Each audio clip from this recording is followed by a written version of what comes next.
पुरानी पेंशन की बहाली के मुद्दे पर आंदोलित सरकारी कर्मचारियों की तरफ से चलाए जा रहे राष्ट्रव्यापी आंदोलन और उसके प्रभाव को देखते हुए महागठबंधन ने पुरानी पेंशन की बहाली के मुद्दे पर बड़ा सियासी दांव खेलने का फैसला कर लिया है। आपको बता दें कि महागठबंधन के शीर्ष नेताओं ने पहले भी पुरानी पेंशन की बहाली के मुद्दे पर आंदोलित सरकारी कर्मचारियों से वादा किया था कि अगर महागठबंधन की सरकार बनती है तो जाहिर सी बात है कि पुरानी पेंशन की बहाली की जाएगी। इसके अलावा महागठबंधन के शीर्ष नेताओं ने पुरानी पेंशन की बहाली के मुद्दे पर आंदोलित सरकारी कर्मचारियों के प्रतिनिधियों से भी बात करते हुए कहा था कि हम चुनावी मैनिफेस्टो में भी पुरानी पेंशन की बहाली के मुद्दे को प्रमुखता से रखेंगे। अब आज 28 अक्टूबर है और 28 अक्टूबर को महागठबंधन का चुनावी मैनिफेस्टो जारी होने वाला है। जाहिर सी बात है कि सूत्रों के हवाले से मिली जानकारी के अनुसार इसमें भी पुरानी पेंशन की बहाली के मुद्दे को प्रमुखता से रखा गया है। आपको बता दें कि महागठबंधन के मैनिफेस्टो जारी होने में कांग्रेस के कद्दावर नेता राहुल गांधी, इसके अलावा आरजेडी के शीर्षस्थ नेता तेजस्वी यादव, इसी के साथ महागठबंधन के अन्य घटक दलों के शीर्ष नेता भी शामिल होंगे और इसके बाद मैनिफेस्टो जारी किया जाएगा और पुरानी पेंशन की बहाली के मुद्दे को प्रमुखता से रखा जाएगा। वहीं सूत्रों के हवाले से मिली जानकारी के अनुसार यह भी बात सामने आई है कि जो महागठबंधन के घटक दल हैं वो संयुक्त रूप से तो महागठबंधन के मैनिफेस्टो में पुरानी पेंशन की बहाली के मुद्दे का समर्थन तो करते ही हैं, लेकिन पार्टियों की तरफ से भी जो अपना मैनिफेस्टो जारी किया जाएगा उसमें भी पुरानी पेंशन की बहाली के मुद्दे को प्रमुखता से रखा जाएगा। यानी चाहे कांग्रेस हो या फिर आरजेडी या फिर भाकपा माले हो या फिर वीआईपी हो, हर एक पार्टी जो है वो अपने तरफ से पुरानी पेंशन की बहाली के मुद्दे को प्रमुखता से रखेगी अपने चुनावी मैनिफेस्टो में। हालांकि इसकी शुरुआत भाकपा माले ने कर दी। भाकपा माले की तरफ से जारी हुआ मैनिफेस्टो में साफ तौर पर देखा जा सकता है कि उसने पुरानी पेंशन की बहाली का वादा सरकारी कर्मचारियों से कर दिया था। यानी कुल मिलाकर के यह है कि महागठबंधन की ओर से सरकारी कर्मचारियों को इस बात का आश्वासन मिल चुका है कि जब उनकी सरकार बनेगी तो पुरानी पेंशन की बहाली के मुद्दे को प्रमुखता से आगे बढ़ाया जाएगा। इसी के साथ माना यह भी जा रहा है कि पुरानी पेंशन की बहाली के मुद्दे को लेकर के अब सरकारी कर्मचारियों का ओपीएस फैक्टर और भी ज्यादा जोर पकड़ना शुरू कर देगा। आपको बता दें कि पुरानी पेंशन की बहाली के मुद्दे पर आंदोलित सरकारी कर्मचारी बिहार में जबरदस्त तरीके से सियासी माहौल बनाए हुए हैं और इसी के साथ एनडीए के खिलाफ जबरदस्त तरीके से एंटी इनकम्बेंसी का माहौल पैदा कर रहे हैं और यही कारण है कि लगातार महागठबंधन के प्रत्याशियों को वहां पर सरकारी कर्मचारियों का समर्थन मिल रहा है। वहीं एनडीए के घटक दलों के जो प्रत्याशी हैं उनको लगातार विरोध का सामना करना पड़ रहा है। तो कुल मिलाकर के यह है कि चुनावी मैनिफेस्टो के जरिए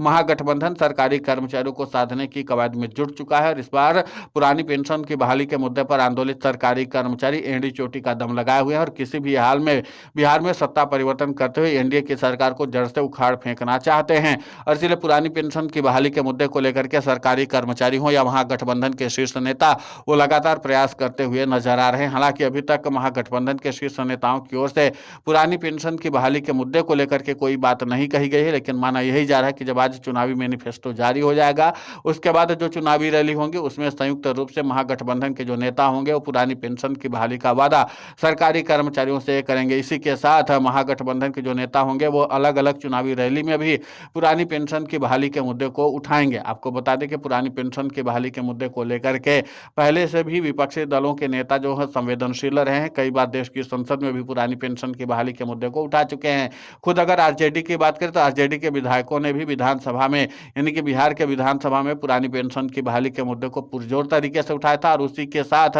जो नेता प्रतिपक्ष थे उस समय बिहार के तेजस्वी यादव, उन्होंने भी पुरानी पेंशन की बहाली का वादा उसी विधानसभा के सदन में ही किया था। उन्होंने कहा था कि अगर महागठबंधन की सरकार बनती है तो हम पुरानी पेंशन की बहाली करेंगे सरकारी कर्मचारियों के लिए। तो अब जाहिर सी बात है कि जब महागठबंधन को से मैनिफेस्टो जारी किया जाएगा तो उसके बाद सरकारी कर्मचारियों की ताकत और भी ज्यादा बढ़ जाएगी, सरकारी कर्मचारियों का उत्साह बढ़ जाएगा।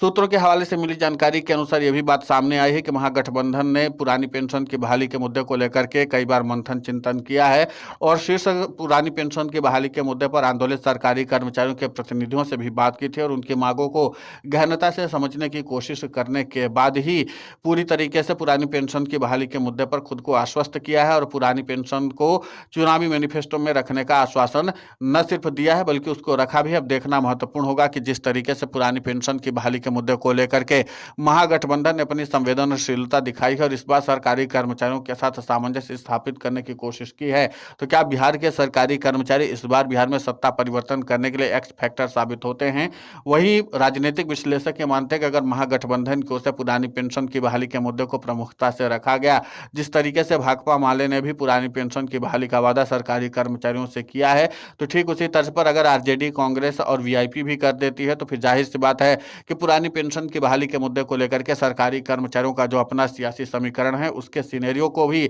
फिर एनडीए नहीं पकड़ पाएगा और जाहिर सी बात है कि वहां पर महागठबंधन की सरकार बन सकती है। अब देखना महत्वपूर्ण होगा कि जिस तरीके से सरकारी कर्मचारियों ने बिहार में ओपीएस फैक्टर को चलाया है और उसके बाद अब सरकारी कर्मचारियों की मांगों को लेकर के महागठबंधन भी अपनी रणनीति पर बहुत ही बड़ा सियासी दांव खेलने को तैयार है। तो जाहिर सी बात है कि इसके जरिए इस बार बिहार में बड़ा उलटफेर होने की कवायद भी की जा रही है और इसी के साथ सरकारी कर्मचारियों की रणनीति और एंटी इनकम्बेंसी फैक्टर भी चर्चा का विषय बना हुआ है, जिसको राजनीतिक विश्लेषक भी मानते हैं कि सरकारी कर्मचारी बिहार के विधानसभा चुनाव में इस बार एक्स फैक्टर साबित होंगे। और मैनिफेस्टो के जरिए अगर सरकारी कर्मचारियों को एक बड़ा सियासी संदेश दिया जाता है पुरानी पेंशन की बहाली का, तो फिर जाहिर सी बात है कि यूनिफाइड पेंशन स्कीम और नेशनल पेंशन स्कीम से त्रस्त सरकारी कर्मचारी फिर महागठबंधन को जिताने के लिए अपनी ताकत झोंक सकते हैं। और इसी के साथ सरकारी कर्मचारी राष्ट्रीय राजधानी दिल्ली में भी बड़ा आंदोलन करने के लिए तैयार बैठे हैं। 25 नवंबर को राष्ट्रीय राजधानी दिल्ली में सरकारी कर्मचारियों का देशव्यापी आंदोलन भी होने वाला है और इसी के साथ सरकारी कर्मचारी